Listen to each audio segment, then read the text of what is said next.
হযরতে ফাতেমা রাদিয়াল্লাহু তাআলা রমজান মাস আসতেছেন, হযরতে ফাতেমা রাদিয়াল্লাহু তাআলা অসুস্থ, দিনের বেলা অসুস্থ হয়ে পড়েছে রমজান মাস। হযরত ফাতেমা রাদিয়াল্লাহু তাআলা অসুস্থ অবস্থায় হযরতে আলী রাদিয়াল্লাহু তাআলার সাথে একই সাথে সিহরি খাইলেন।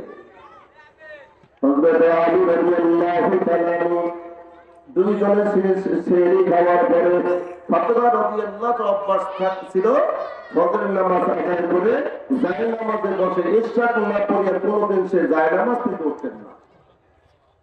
তো রাত্রে অসুস্থ হযরতে ফাতেমা রাদিয়াল্লাহু তাআলা সিহরি খাইয়া সকালবেলা ফজর আযান হয়ে গেছে, আলী রাদিয়াল্লাহু মসজিদে নববীতে চলে গেছে।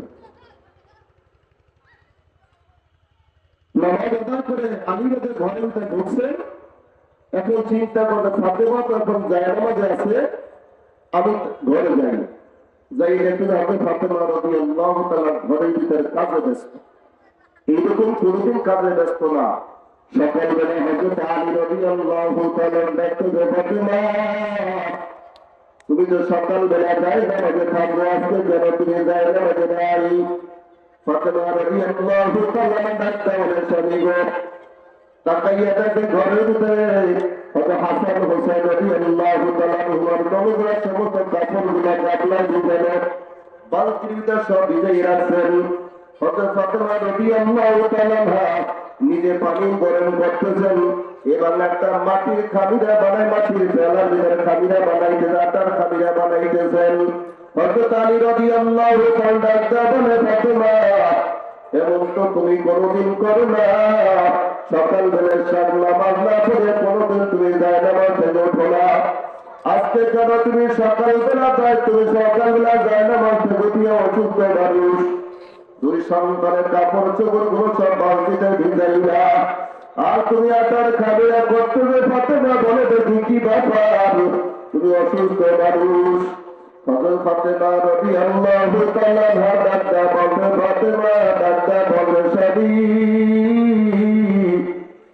আমি বালতিতে কাপড় চোপড় ভিজাইছি, আমি আটার খাবিরা করতেছি, আর খাবিরা দিয়ে 2-3 দিন পর্যন্ত রুটি বানায় খাওয়া যাবে। আমি পানি গরম করতেছি, সবই গরম যাবেন না।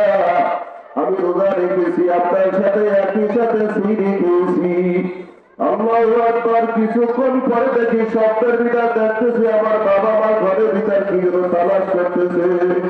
তখন ফাতেমা রাদিয়াল্লাহু তাআলা ঘরের ভিতর ঢুকিয়া দেখে আবার নবীজি কি করে ঘরের ভিতর তালাশ করতেছে। পিছন থেকে ডাক দিলে, বাবা কি খবর নবী গো, আপনি ঘরের ভিতর কি তালাশ করতেছেন?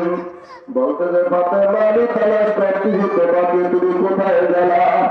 বলে, বাবা জান, আমি ঘরের ভিতরে আছি, কাজ করবো করতেছি, স্বপ্নের ভিতর দেখতেছে। এবার জনাব মুহাম্মদ রাসূলুল্লাহ সাল্লাল্লাহু আলাইহি ওয়াসাল্লাম ফাতেমাকে ডাক দিলে, বা ফাতেমা, সিঁড়ি খেয়েছো তুমি আমার সাথে, সন্ধ্যা হওয়ার আগে তুমি জান্নাতের ভিতরে আমার সাথে তুমি ইফতারি করবা, জান্নাতের ভিতরে সিঁড়ি খাইছো তুমি আলীর সাথে, আরে জানলে ইফতার করবা তুমি আমার সাথে জান্নাতের ভিতরে। এই কথা বলার সঙ্গে সঙ্গে হযরত আলী রাদিয়াল্লাহু তাআলা বুঝার বাকি নাই। আলী রাদিয়াল্লাহু তাআলা চিৎকার করে কান্না করতেছে, ফাতেমা কান্না করতেছে, স্বামী স্ত্রী দুজন ঘরের ভিতরে খুব জোরে জোরে কান্না করতেছে। দুই সন্তান ঘরের ভিতরে দেখে খেলাধুলা বন্ধ করে ঘরের ভিতরে ঢুকলেন। আসিয়া দেখে মা এবং বাবা দুজন কান্না করতেছেন। দুজনকে ডাক দিলে, মা তুমি কেন কান্না করো? বাবাকে ডাক দিলে, বাবা তুমি কেন কান্না করো? ফাতেমা রাদিয়াল্লাহু তাআলা ডাক দিলে, হাসান হুসাইন, তোমরা যাও, তোমার নানাজি কবরের পাশে যাইয়া বসো, তোমাদের সাথে কথা বলবে। লম্বা ঘটনা হবে। হাসান হুসাইন রাদিয়াল্লাহু তাআলা যখন আমার নবীজি রওজার উপরে দাঁড়িয়ে বসলেন, এবার ডাকতে বলে, হাসান, তাড়াতাড়ি ঘরে যাও, আজকে থেকে তোমার মা সারা দিকে থাকা, তোমার মা আজকে দুনিয়া থেকে বিদায় হয়ে যাবে। তোমার মা রোজা রেখেছে, তোমার মা রোজা রেখেছে, আমার সাথে জান্নাতের সাথে ইফতারি করবে। হাসান হোসেন রাদিয়াল্লাহু তাআলা দুজন ঘরের ভেতরে আসলেন মার গলা জড়াইয়া ধরিয়া কান্না করে মা হয়তো তুমি আজকে দুনিয়া থেকে বিদায় হইয়া যাবা নানাদি বলছে আর কোনদিন আবার চোখের সামনে থাকবে না তুমি আমাকে কেন নামাজি দিয়ে দরজায় পাঠাইয়া দিলা হাসান হোসেন রাদিয়াল্লাহু তাআলা দুইজনে মা জড়াইয়া ধরে কান্দে আর হাসান এবং আলী রাদিয়াল্লাহু তাআলা এবার ফাতেমাকে ডাকেন ফাতেমা তোমার কাছে একটা দরখাস্ত করি তোমাকে একদিন ঘরে আবার বড় ভালো খাবার খাওয়াইতে পারি নাই একদিন তোমাকে ভালো খাবার পড়াইতে পারি নাই সবই গো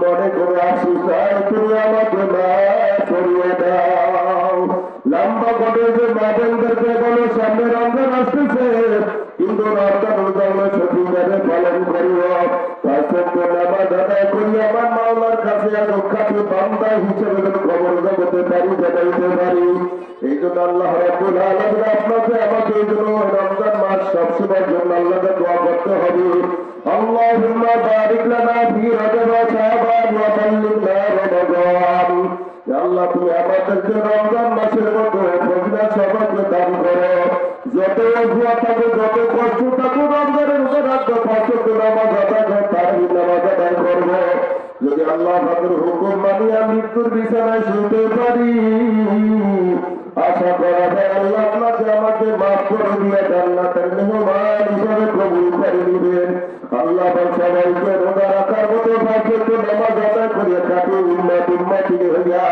কবর যাওয়ার তৌফিক দান করে সকলেই বলে আমিন ওয়া আখিরু দাওয়ানা আলহামদুলিল্লাহি রাব্বিল আলামিন আসসালামু আলাইকুম।